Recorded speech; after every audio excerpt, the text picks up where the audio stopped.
Chapter 9. The August sun rolled up, hung at mid-heaven for a blinding hour, and at last wheeled westward before the journey was done. But Winnie was exhausted long before that. Miles carried her some of the way. The tops of her cheeks were bright pink with sunburn, her nose a vivid, comic red.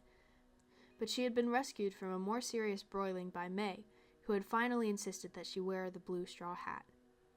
It came down far over her ears and gave her a clownish appearance. But the shade from its brim was so welcome that Winnie put vanity aside and dozed gratefully in Miles's strong arms. Her own arms wound around his neck. The pastures, fields, and scrubby groves they crossed were vigorous with bees, and crickets leapt before them as if each step released a spring and flung them up like pebbles.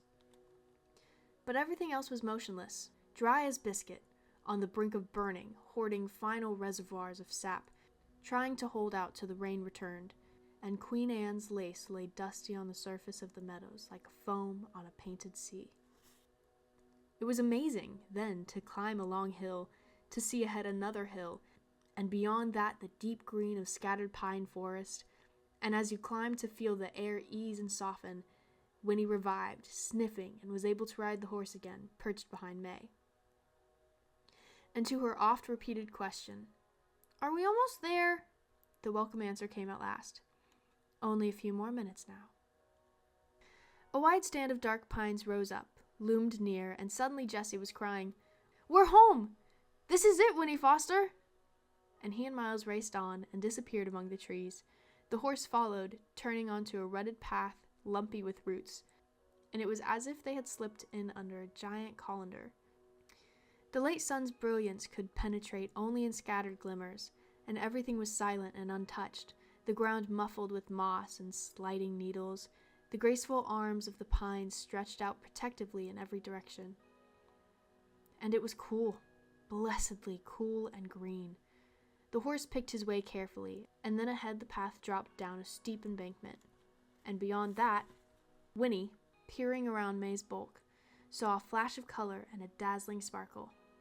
Down the embankment they swayed, and there it was, a plain, homely little house, barn red, and below it the last of the sun flashing on the wrinkled surface of a tiny lake. "Oh, look!" cried Winnie. "Water!" At the same time they heard two enormous splashes, two voices roaring with pleasure. "It don't take 'em more'n a minute to pile into that pond," said May, beaming. "Well, you can't blame 'em in heat like this. You can go in too if you want." Then they were at the door of the little house, and Tuck was standing there. "Where's the child?" he demanded, for Winnie was hidden behind his wife. "The boys say you brung along a real, honest-to-goodness natural child." "So I did," said May, sliding down off the horse. "And here she is." Winnie's shyness returned at once when she saw the big man with his sad face and baggy trousers, but as he gazed at her, the warm, pleasing feeling spread through her again. For Tuck's head tilted to one side, his eyes went soft, and the gentlest smile in the world displaced the melancholy creases of his cheeks. He reached up to lift her from the horse's back, and he said, "There's just no words to tell you how happy I am to see you. It's the finest thing that's happened, and—" He interrupted himself, setting Winnie on the ground, and turned to May. "Does she know?" "Of course she knows," said May. "That's why I brung her back. Winnie, here's my husband, Angus Tuck. Tuck, meet Winnie Foster." "How do, Winnie Foster," said Tuck, shaking Winnie's hand rather solemnly.